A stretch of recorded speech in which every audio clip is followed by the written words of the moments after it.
Well, it's the polling for the fourth phase of West Bengal Assembly elections that has just begun with the high-profile leaders and celebrities this time around which are dominating the political field. BJP candidate Rudranil Ghosh, who is contesting from the Bhabanipur constituency where the Chief Minister Mamata Banerjee had won in the previous assembly elections in West Bengal in 2016. Among the other most high-profile contest is one at Tollygunj constituency where the BJP has fielded a two-time MP, Union Minister Babul Supriyo against a TMC sitting MLA Arup Biswas. We'll be getting you all the ground updates. Joining us live will be our reporters in a short while. Let's first listen into reactions typed up. People are with me, so we are very confident as well that if everything goes well, and I want that everything is peaceful. People can come to the polling station to give their votes on their own. So if everything goes well, you have a very, very fair chance to win. So I'm happy as well.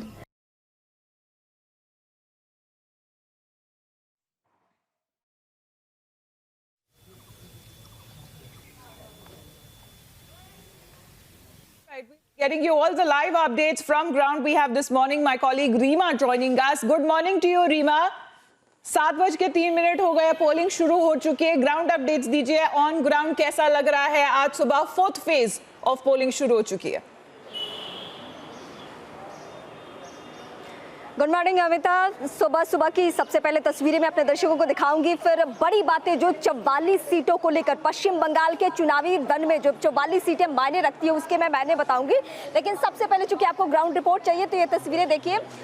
7 बज चुका है और यही वजह है कि voting शुरू हो चुकी है. मैं दोनों तरफ की चाहूंगी कि तस्वीरें दिखाऊं और ये तस्वीरें देखकर आपको अंदाजा होगा कि इस वक्त मैं बेहाला में हूँ और बेहाला हाई प्रोफाइल सीट में काउंट इस बार हो रहा है और बेहाला को लेकर क्या स्थिति है. और इसी बूथ पर सौरभ गांगुली भी वोट कास्ट करने के लिए पहुंचे हुए हैं. यही वजह है कि हम यहां पे मौजूद है कि सौरभ जब आएंगे तो हालांकि उन्होंने पॉलिटिक्स तो ज्वाइन नहीं की, लेकिन उनका मूड क्या है और कैसे वो यहाँ जो हलचल है पश्चिम बंगाल में उसको लेकर वो क्या कुछ कहते हैं इस पे हमारी निगाहें रहेगी. लेकिन अब मैं लौटती हूँ उन 44 सीटों के समीकरण को लेकर जिससे ये कहा जा रहा है कि खेल बनने और बिगाड़ने की स्थिति यहीं से शुरू होगी.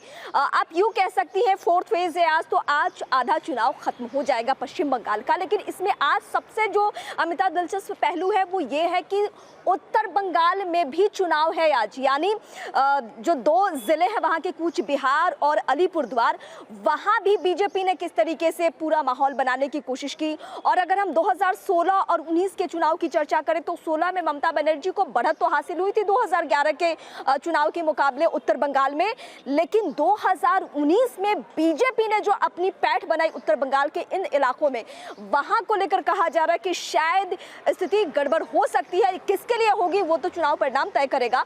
लेकिन बीजेपी ने जितना फोकस इन जगहों पे, यानी हावड़ा, हुगली, इस वक्त दक्षिण 24 परगना के इस जिले में हूँ मैं, बेहाला सीट पे हूँ, तो इन जिलों में जितनी सियासी ताकत झोंकी है बीजेपी ने उतनी ही सियासी ताकत कूच बिहार और अलीपुरद्वार में. आपको याद होगा प्रधानमंत्री की रैली वहाँ पे हो चुकी है कूच बिहार में. इसके अलावा जेपी नड्डा लगातार कैंपेन कर रहे हैं.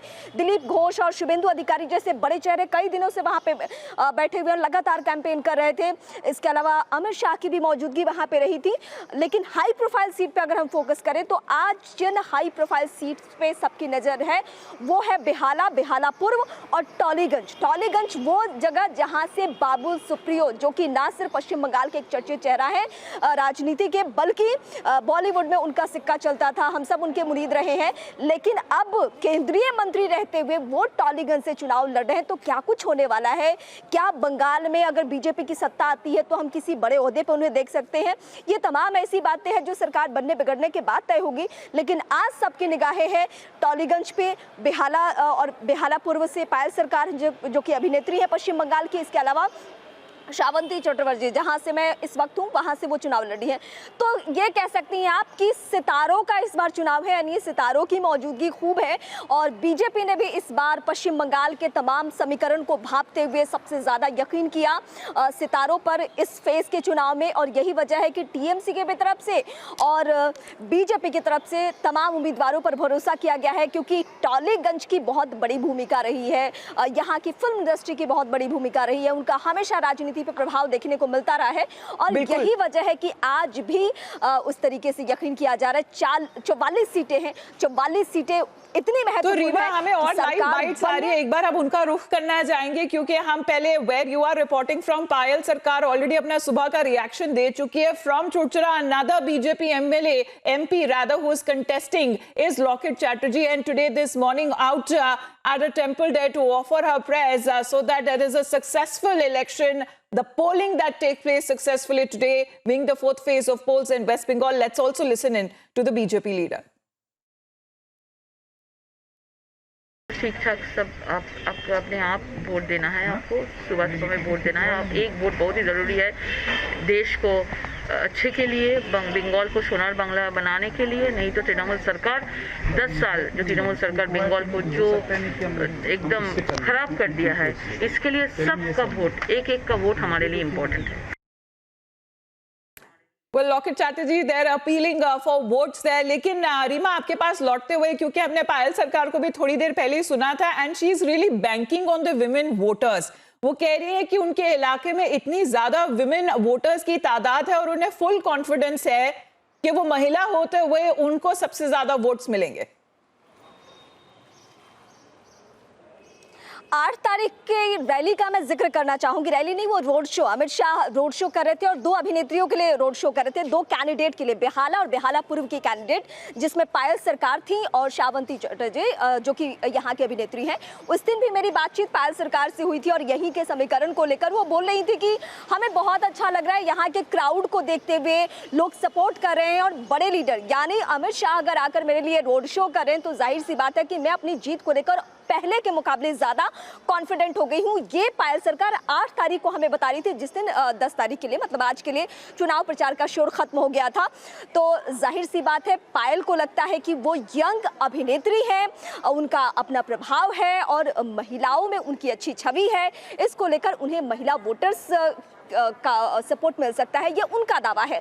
हालांकि महिलाओं की भूमिका के बारे में हम पश्चिम बंगाल में बात करें तो अमिताभ बहुत सारी बातें निकलकर सामने आती है। ममता बनर्जी एक तरफ कहती हैं कि मैंने महिलाओं के लिए बहुत सारे काम किए हैं और जो वोटर्स घर से बाहर बहुत ज़्यादा निकलती हैं, बूथ पे जो मौजूदगी होती है वो मेरे वोटर हैं, वो मुझे सपोर्ट करते हैं। बीजेपी ने इस बार बड़ा दाव खेला। बीजेपी ने कहा कि हम 33% महिलाओं को आरक्षण देंगे और महिलाएं मुझ पर यकीन करती हैं। 2019 का वो बार बार एग्जाम्पल देते हैं। 2019 चुनाव में यह कहा गया था कि महिलाओं की भूमिका बहुत बड़ी थी, वो सिर्फ पश्चिम बंगाल तक सीमित नहीं है बल्कि देश के लिहाज से अगर हम समझें तो बीजेपी की जो तमाम योजनाएं रही है उसको लेकर महिलाएं लाभान्वित हुई और उन्होंने सपोर्ट किया। ये बीजेपी का दावा, ये बीजेपी की तरफ से कहना है। कल भी जब अमित शाह पीसी कर रहे थे इसी कोलकाता में, तो कोलकाता से उन्होंने बड़ी बातों का जिक्र किया जिसमें बार बार इस बात को दोहराया कि महिला सुरक्षा को लेकर जितने पैरामीटर्स है सब पर ममता बनर्जी फेल नजर आती है महिला मुख्यमंत्री होने के बावजूद। तो महिला को वो अच्छे से वो जानते हैं कि कहां-कहां ऐसी खामियां रही।